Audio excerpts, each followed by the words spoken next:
Please leave, it's too cramped in here. That's what Jennifer said with a laugh. It was the most smug and unsettling smile I had ever seen. As I stood there, shocked, Jennifer repeated herself. It didn't make sense to me why I had to leave when it was my house. This is my house, you know. What are you talking about? I know this house is in Daniel's name, she retorted. I was internally appalled at Jennifer's audacity. Even though I had explained it when we got married, it seemed she hadn't been listening at all. Fine, I'll leave. I said this with a sigh, watching as furniture overflowing with Jennifer's tastes was moved in.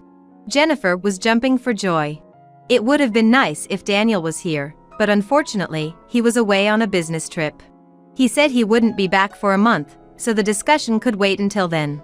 Well then, take care. With that, I left the home filled with memories. My destination was already decided. I'm looking forward to Daniel's reaction when he returns. My name is Karen, a 65-year-old housewife. Thanks to working until I was 60, I receive a decent pension, and the vast inheritance from my husband, who passed away 5 years ago, allows me to live a comfortable life. My husband was born into a wealthy family and was a landlord with several properties. Despite having enough wealth to live without working, he was frugal and loved to work. During the child-rearing years, I would sometimes get frustrated with him for being so absorbed in his work, but I always loved him for his willingness to tackle difficult challenges with a smile. It's been 5 years since my husband passed away in October that year, due to a traffic accident. Coincidentally, it was on our wedding anniversary. I can't get the image of the crushed cake box at the scene out of my head. And he left behind a vast inheritance, compensation, and our precious son, Daniel. Daniel is 40 this year and works for a major company. After my husband's sudden death 5 years ago, Daniel went through a tough time, getting cheated on and divorced by his then wife. Heartbroken, Daniel briefly sought counseling. I worried he might quit his job, but then he met Jennifer and quickly seemed to recover as they started dating. Since getting married last year, he's been even more motivated at work and appears to have fully bounced back. Jennifer, my son's wife, is a single mother with 2 boys, aged 2 and 5. Daniel, who loves kids, had already become close with them, and I found them incredibly adorable. Daniel had been unable to have children due to an illness in his childhood, so the prospect of having grandchildren filled me with immense joy. I thought Jennifer was quite generous. Although she sometimes made remarks that raised my eyebrows, I believed she was essentially kind-hearted. Daniel felt the same, and that seemed to be the consensus among everyone. So, it never crossed my mind that things could turn out the way they did. After getting married, Daniel and Jennifer moved into a property near our house. I had suggested they live in a house owned by my husband. We want to start in a home we've chosen ourselves. But Daniel insisted. According to Daniel, Jennifer has a fondness for cute things, and none of the available properties matched her tastes. When I first heard this, I was puzzled, but considering they were newlyweds with children, I decided not to dwell on it too much, thinking they deserved to enjoy their preferred lifestyle. Daniel was often busy with work and had to travel frequently. Whenever he was away, Jennifer would come over with the kids for dinner. The grandchildren were very well-mannered and obedient. However, Jennifer was the complete opposite, helping herself to food and routinely rummaging through our closets as if it were normal. She even went as far as to enter our bedroom and take my jewelry. This shocked me, and I felt compelled to address it. Jennifer suddenly burst into tears. I just wanted to get along with you. Please don't hate me. Faced with Jennifer's crying, I ended up comforting her, and the matter was left unresolved. I kept this incident from Daniel, and since Jennifer didn't take anything else after that, I decided to keep it to myself. About 6 months into their marriage, Jennifer began sending the kids over to stay with us frequently. She would call suddenly the day before, and hang up quickly, making it difficult to refuse. Reluctantly, I found myself taking care of the kids each time. Though the children remained obedient, their behavior during meals had changed significantly from when we first met. They ate noisily, and often dropped food outside their plates. Despite their previously good manners, I had to remind them numerous times. The children would listen reluctantly but revert to their old ways by the next visit. This cycle left me feeling somewhat exasperated. Yet, Jennifer seemed unbothered and would leave her children at our home before disappearing quickly. Initially, Jennifer showed her face, but after a few times, she began sending the kids over by themselves. Jennifer, it's fine for the kids to come over, but I'd really appreciate it if you could come along sometimes. But I'm pretty busy, Jennifer responded evasively to my comment, but that night, I received an unusual call from Daniel. Hey, Mom. Could you try to be a bit more gentle with Jennifer? What do you mean? I was puzzled. I believed I had been more than kind. However, it seemed Daniel didn't perceive it that way. Jennifer feels pressured to show her face often because she's afraid of being put to work like in her previous marriage. She had a rough time with her ex-husband's family. So, please don't push her too hard. Really? Okay, I understand. It appeared my words had been misconstrued by Jennifer. I replied to Daniel with mixed feelings. And the next day, Jennifer sent the kids over to our house again. By the time they had been married for a year, the kids were spending half the week with us. Meanwhile, Jennifer would only show her face a few times a month for about 10 minutes. I harbored some mistrust towards Jennifer, who was always too busy to talk. But when I asked the children about Jennifer's plans, they would just shake their heads with a guilty look. At first, I asked a few times, but seeing their faces made me feel so guilty that I couldn't bring myself to pry any further. Then, one day, Jennifer showed up unusually with Daniel. We sat down for coffee and had a pleasant chat after a long while. That's when Daniel said, "I've got something to say." He looked serious. "The kids seem to have grown quite attached to Mom, and I'm often away on business trips, so I can't spend much time with them. If you are okay with it, I'd like you to move in and help Jennifer out. What do you think?" Move in? Well, what about Jennifer? I was so surprised by the sudden suggestion of living together that I nearly dropped my coffee cup. Yet, maintaining my composure, I turned to Jennifer. Karen has always been a great help, and I would really like to ask for her help too. Is that so? Then I'll think about it. Daniel seemed pleased with my response. Being the kind person he is, he must be worried about me too. I thought about it for a couple of days and ultimately decided to accept the offer to move in. After that, we started throwing away unnecessary items and setting up rooms for Daniel's family and the children. The cleanup was finished earlier than expected with the kids' help, but the effort left me with muscle pain every day, a reminder of my age. Despite the struggle, I managed to clear out the 2 rooms. While I was busy cleaning, Jennifer didn't offer any help at all. My unease about living with Jennifer grew as I observed her lack of participation. Then came the moving day.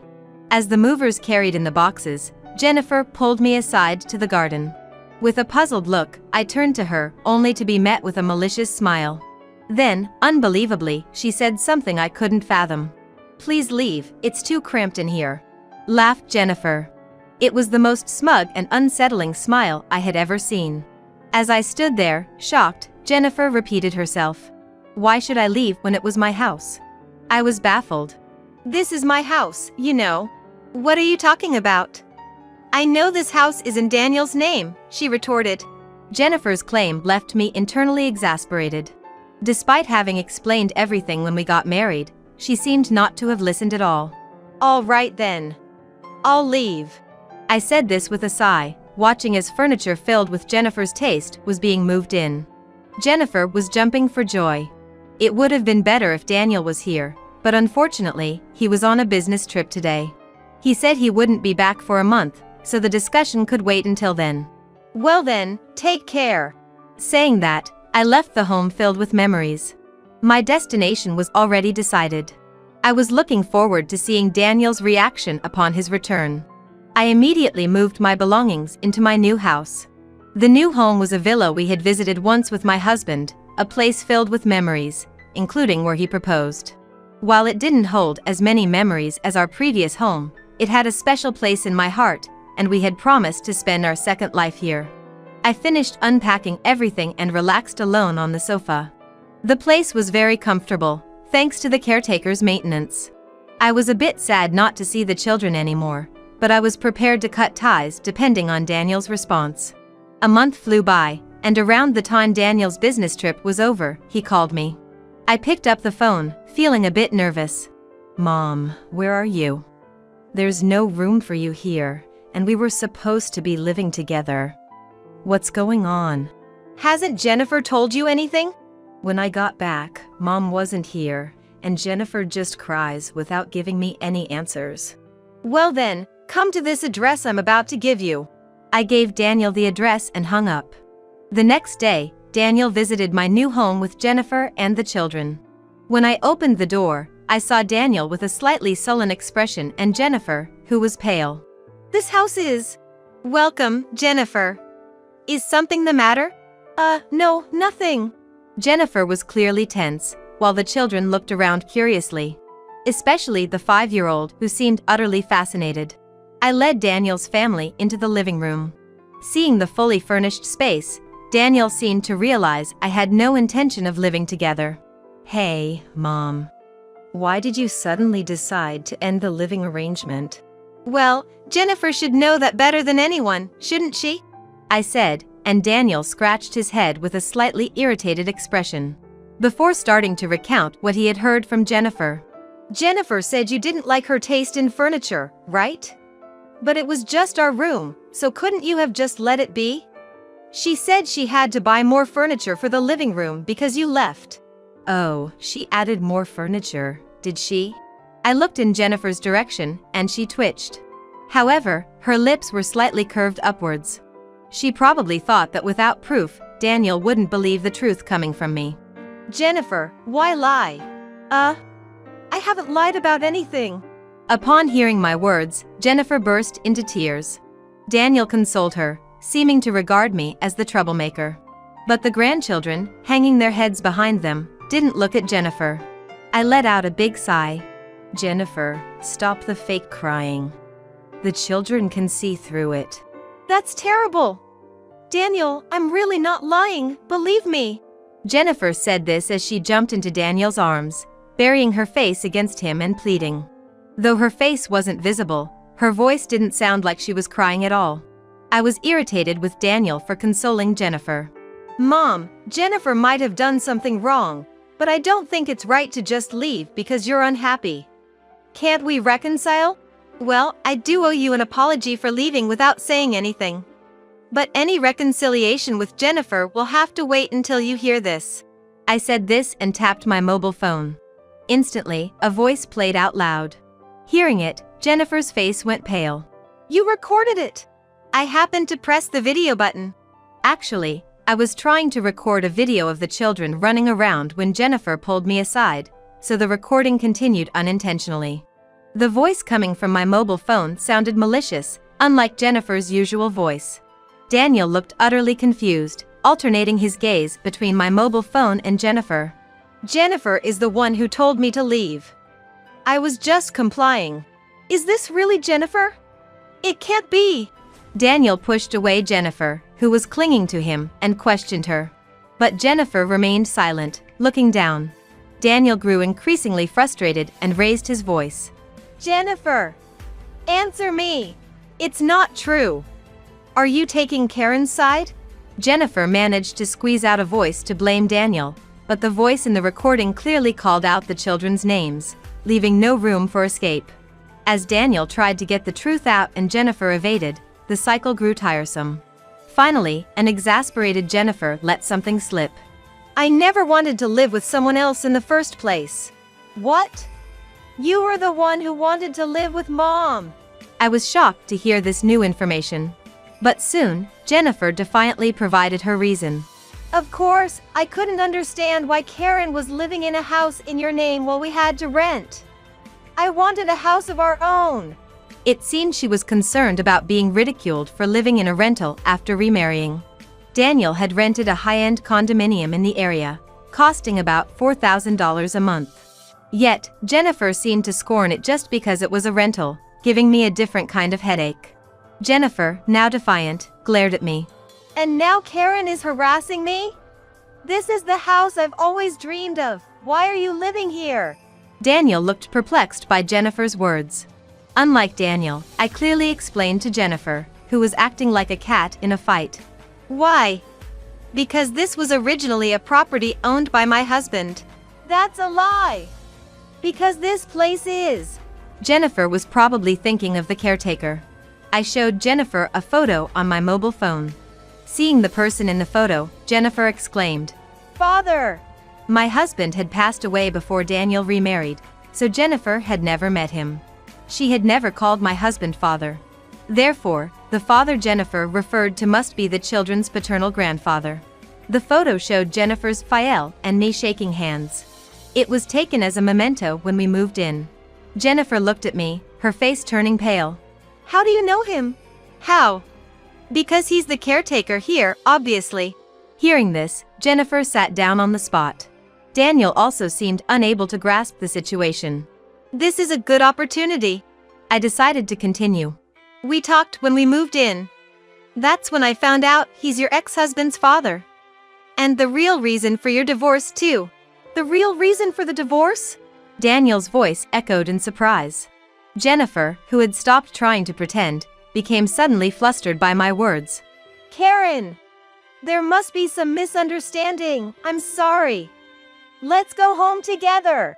"Mom, tell me." Interrupting Jennifer, Daniel looked at me earnestly and asked. It would have been less damaging for Jennifer if this had come to light later. But I had no intention of showing mercy. I told the grandchildren to play in the garden. The children looked at Jennifer but nodded at my words and went outside. I waited until the children were completely outside playing, then turned back to Jennifer. I heard from Jennifer that it was her husband's infidelity, but in fact, it was Jennifer who had an affair.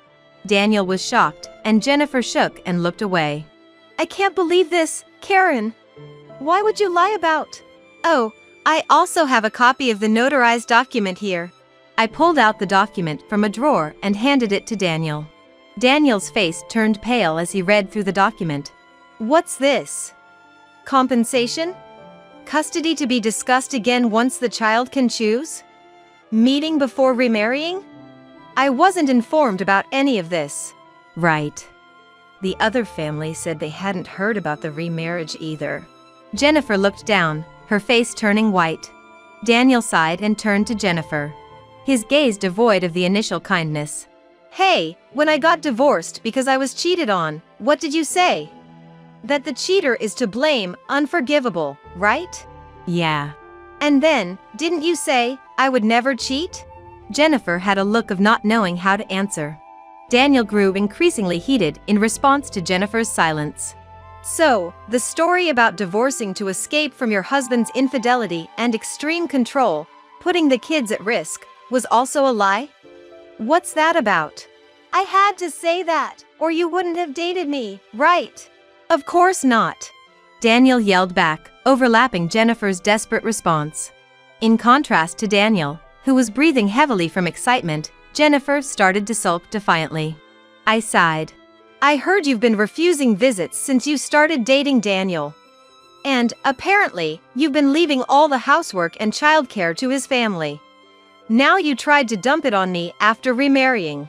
Why do you have to say unnecessary things? Because of you, Daniel is mad at me. Don't make him angrier." Jennifer yelled at me loudly, to which Daniel cast a cold glance. Jennifer's unguarded outburst revealed a starkly different image from the one she had maintained. "It's over between us. Let's get a divorce." "What? No. I don't want a divorce." Jennifer clung to Daniel, who tried to shake her off impatiently. Yet, Jennifer persisted. Just as Daniel's frustration seemed about to explode, an unexpected person entered. "Mom, you're saying the same things you told Dad. You've got a new boyfriend now, so stop bothering Daniel." Michael, Jennifer's eldest son, spoke with a maturity beyond his 5 years. I wasn't the only one surprised by his sudden return from the garden. "What? Why are you saying unnecessary things? Michael, what do you mean by a new boyfriend?" Stopping Jennifer's angry retort, Daniel squatted down and asked Michael. Looking a bit perplexed, Michael spoke again. "Whenever Daniel's not here, Mom tells me to go to Grandma's house. Then, Mom's boyfriend comes to pick me up." "Michael! Don't tell lies!" Daniel hugged Michael and glared at Jennifer. who was taken aback by his genuine anger. Anyway, let's discuss the rest later, including the boyfriend and the compensation, with him involved. It's not like that. I love you. It was just a little fling with that guy. That guy, huh? Jennifer looked regretful at Daniel's remark. Daniel stood up, shielding Michael, and looked coldly at Jennifer. Then, forcibly dragging her, he kicked her out of the house. Wait, Daniel! Open the door! The next time we talk will be with a lawyer involved. I'll let the kids see their father. I've already contacted my parents. They're coming to pick them up. Wait! What do my parents have to do with this? Jennifer kept knocking on the door for a while, but soon the noise stopped. Shortly after, I could hear arguing voices, followed by the doorbell ringing. Jennifer's parents were standing there, apologized, and after entrusting the grandchildren to me, took Jennifer back with them. The grandchildren were safely introduced to Jennifer's ex-husband's family afterward. It seems Jennifer had changed her phone number and moved without notice since she started dating Daniel, making it impossible to contact her. Her ex-husband and his parents burst into tears and embraced the children the moment they saw them. Although Daniel had already adopted the children, transferring custody to Jennifer's ex-husband took some time due to the process. Jennifer was strictly reprimanded by her parents and now works live-in at a relative's hotel, ensuring she can't run away again. It's a family-run business, and with high alimony payments to Daniel and her ex-husband, she reportedly has almost no time off except for meals. I can't stand it anymore. I want to quit. She often complains like this, but her relatives are said to be strict with her. Daniel, having gone through his second divorce, has sworn off marriage and thrown himself into his work.